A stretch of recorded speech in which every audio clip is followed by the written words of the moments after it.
en el video anterior habíamos visto el diagrama de 5 estados del ciclo de vida de un proceso. Un proceso nace, pasa al estado de listo, es seleccionado, pasa al estado de ejecución, hace una system call cuando necesita una operación, pasa al estado de espera, wait. Cuando se culmina su operación de entrada-salida, vuelve al estado de listo y vuelve al estado de listo, en algunos casos, vamos a ver la excepción, el que estaba en ejecución para que el sistema operativo retome el concepto. Vamos a ir ahora paso por paso en este diagrama, ya que lo primero es una idea nada más. ¿Qué quiere decir un proceso en el estado nuevo? O sea, ¿cómo nace un proceso? Un proceso puede nacer por el usuario. Ustedes cuando hacen un clic en un icono, lo que están haciendo es utilizando la interfaz gráfica, la GUI, una llamada al sistema, una system call, que en el caso de Windows es create process, crear proceso.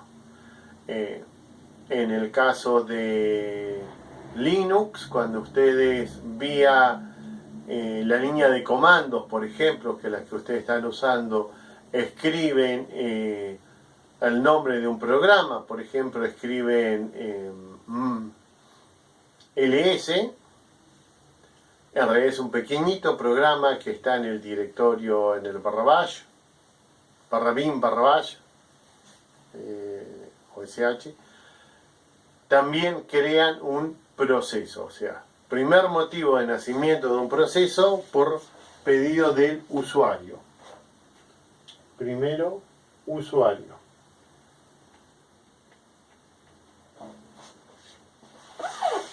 El segundo motivo por el cual puede nacer un proceso es porque el sistema operativo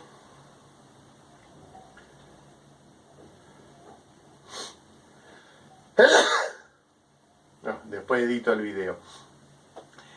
El sistema operativo lo haga nacer. ¿Cuándo un sistema operativo puede hacer nacerlo? Bueno, por ejemplo, cuando lo tiene en una lista de tareas para hacer. Típicamente el viernes 8 de la noche corre el antivirus, o sea, la lista de tareas por horario. Esto tiene en el mundo Unix su propio comando, en el cual nosotros decimos tal día, tal hora, o todos los días, o una vez por semana, etcétera, ejecutar este proceso. Van a ver los comandos luego en la parte práctica al respecto. Entonces, hay un proceso del sistema operativo,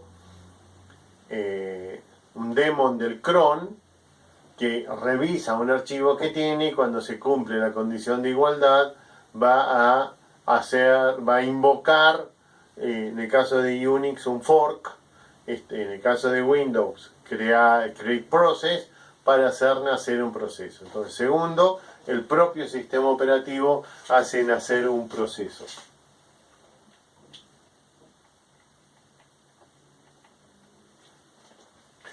Y el tercero es cuando un proceso hace nacer otro proceso. O sea, cuando durante la ejecución de un proceso padre, hace una system call fork en Unix, pasándole los parámetros necesarios para que nazca otro proceso. Típicamente cuando le pide a otro proceso, hacen hacer un pequeño proceso hijo, para que realice una tarea. El proceso padre pasa wait, se ejecuta el proceso hijo y cuando termina el proceso hijo le deja los datos al proceso padre. Son las tres formas típicas en las cuales nace un proceso. En el momento de nacer un proceso, la rutina del sistema operativo que hace nacer el proceso, lo primero que va a hacer es crear una nueva instancia de un registro, que lo llamamos PCB, Process Control Block, donde va a guardar los datos de este nuevo proceso. La Process Control Block va a tener un conjunto de datos, va a variar de acuerdo a cada uno de los sistemas operativos. Otro de los mecanismos que está en juego, entonces, primero que mencionamos por parte del usuario era directamente vía la GUI o vía la CLI, es a través de los planificadores. Los sistemas operativos tienen dos grandes planificadores y hay un tercer proceso que algunos no tienen que también suele llamarse planificador, pero en realidad no lo es, que son el planificador de largo plazo y el planificador de corto plazo. Scheduler en inglés, seguro que lo estoy pronunciando mal, así que probablemente Martín, por ejemplo, en la comisión 23 me corrija, de acuerdo a cómo sea eso. ¿Qué es un planificador? Es una rutina del sistema operativo que planifica cómo hacer las cosas en el tiempo. Habíamos dicho en algún video anterior que hay dos grandes familias de procesos. Los procesos con interacción del usuario, llamados procesos interactivos, muy obvia la definición, y los procesos sin interacción del proceso, lo que es procesamiento batch. El procesamiento batch tiene definido previamente todos los pasos a hacer, los archivos que existen, el papel correspondiente puesto en la impresora, etc. Y el proceso se ejecuta sin intervención de seres humanos. Estos son la gran mayoría de los procesos batch. Ustedes no están acostumbrados a esto, ustedes están acostumbrados a... Ustedes entran a la compu y ustedes hacen llamar un proceso. Ahora, imagínense, por ejemplo, liquidar 350.000 sueldos en la dirección de escuelas de la provincia de Buenos Aires. Si va a intervenir para cada liquidación una persona, no llegamos en un mes a liquidarlos. Entonces, esos procesos, liquidaciones de impuestos, liquidaciones de sueldos, contabilidad, sueldo y jornal, etc., la gran carga administrativa típicamente son procesos batch. Habíamos dicho que aproximadamente el 70% de la ejecución de programas son procesos batch. ¿Cómo se define cuál proceso hacer? Bien, en el centro de cómputo, el encargado de sistemas le informa al sistema operativo cuáles son las tareas para hacer ese día. El operador central de consola, ese es el nombre castellano del encargado de esto, carga en el sistema operativo una lista de tareas que son las que hay que ejecutar. Jobs es el término que se utiliza, trabajos, en el caso de procesos batch, típicamente en los mainframes. Usamos task, tarea para los interactivos, y usamos jobs para los procesos batch. Esto no es uniforme, otra bibliografía lo va a trabajar de otra manera estas palabras, por eso usamos la palabra proceso que involucra a todos en general. Entonces, yo, operador central de consola, le digo a mi sistema operativo, ok, hoy hay que hacer este y este proceso. Lo que se llama el job stream, flujo de trabajo. el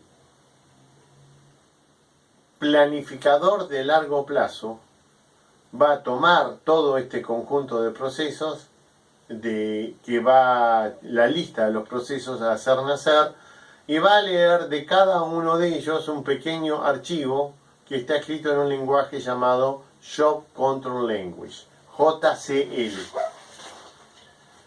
En ese lenguaje de trabajo, el programador en JCL, en Job Control Language, le informó las características del proceso a ejecutarse. ¿Qué le informó? Le informó cuánta memoria necesita, le informó quién es el dueño, qué permisos tiene, le informó el tiempo estimado de duración del proceso, le informó los requerimientos de archivos que estén colocados en línea, si necesita un papel especial, por ejemplo, un papel de recibo en la impresora, etc. Todo esto está en instrucciones del Job Control Language. Cada instrucción del Job Control Language empieza con un //. Todo comando empezaba con un //. De ahí nace el famoso // de los navegadores de internet. Cuando ustedes dicen con qué protocolo se van a comunicar, si se van a comunicar con un protocolo hipertexto, HTTP, y después pone // y ahora el comando. Viene del Job Control Language. El planificador de largo plazo analiza la carga de trabajo que le pasó el operador central de consola y prepara esto, normalmente haciendo una mezcla entre procesos orientados a la CPU y procesos orientados a la entrada-salida, de forma tal que la carga de trabajo entre los distintos periféricos y la CPU sea más o menos homogénea. Y el planificador entonces va a ir haciendo nacer los procesos, y a medida que algunos van terminando, va a hacer nacer otros procesos, tratando de mejorar lo máximo posible el uso de la totalidad de los recursos del centro de cómputo, CPU, impresora, unidades, discos, etc. Esto lo hace el planificador de largo plazo, que se ejecuta bajo periodos de tiempo, si bien actualmente son minutos, en su momento eran varias horas. Los primeros sistemas operativos de mainframe, este trabajo lo hacía el operador directamente. Luego, ya a partir de fines de la década del 70, nacen los planificadores de largo plazo. Actualmente pueden estar ejecutándose con intervalos de minutos, porque la velocidad de procesamiento es muy grande.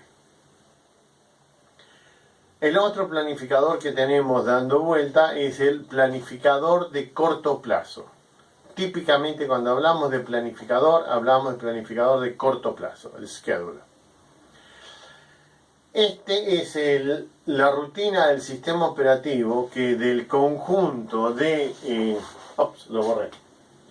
del conjunto de procesos que están en estado de listo, en la cola de listo que decimos, va a seleccionar cuál de esos procesos va a pasar a ser ejecutado. Esto es el planificador de corto plazo. Ahora tenemos dos grandes planificadores: largo plazo, exclusivamente los procesos batch, y lo tienen únicamente cierta familia de sistemas operativos, y el planificador propiamente dicho, o planificador de corto plazo, que lo tienen todos los sistemas operativos multiprocesamiento, que es el que, de acuerdo a algún algoritmo, y nos vamos a pasar muchas clases explicándolos, va a elegir cuál de estos le va a dar la CPU. Y yo les decía, hay un tercer planificador llamado planificador de mediano plazo, que en realidad no es un planificador. Es una rutina del sistema operativo en los procesos batch que lo que hace es verificar si lo que pensó el planificador de largo plazo está funcionando. Supongamos que el planificador de largo plazo hizo nacer un proceso orientado a la CPU con baja prioridad y muchos procesos orientados a la entrada-salida con alta prioridad. La idea en todo esto es, en la medida que entran los procesos orientados a la entrada-salida, rápidamente salen pidiendo lecturas, etc. Y para que la CPU no esté parada, entra con baja prioridad el proceso orientado a la CPU, que hace muchas cuentas todo el tiempo. En ese caso, cada vez que alguno de los procesos orientados a la entrada-salida vuelve a la cola de listos, lo desplaza, lean un dato más y vuelve. Pero puede pasar, por ejemplo, que el proceso orientado a la CPU tenga un error, una división por cero. Y entonces nos quedamos sin un proceso que usa recursos CPU, porque todos los demás procesos están leyendo, grabando o imprimiendo. En ese caso, necesitamos alguien que controle eso. Esto se llama planificador de mediano plazo. Es un proceso que entra a intervalos medianos de tiempo, una vez por minuto, digamos, y verifica, ok, las cosas están pasando como pensaba el planificador de largo plazo cuando hizo nacer este juego de procesos. Sí, bárbaro, listo, me voy. Dice, ops, no. El proceso orientado a CPU murió. La CPU está mucho tiempo parada. Ok, entonces voy a hacer nacer un proceso orientado a CPU para que esto se cumpla. O al revés. O todos los procesos chiquitos terminaron y los periféricos están parados. No, voy a llamar al de largo plazo para que replanifique la carga. Esos son los tres grandes planificadores. Los dos planificadores reales, largo plazo y corto plazo, y el planificador de mediano plazo que controla al de largo plazo. Entonces, hoy vimos cómo nace un proceso por interfaz del usuario, porque lo hace llamar otro proceso, el sistema operativo, o vía el planificador.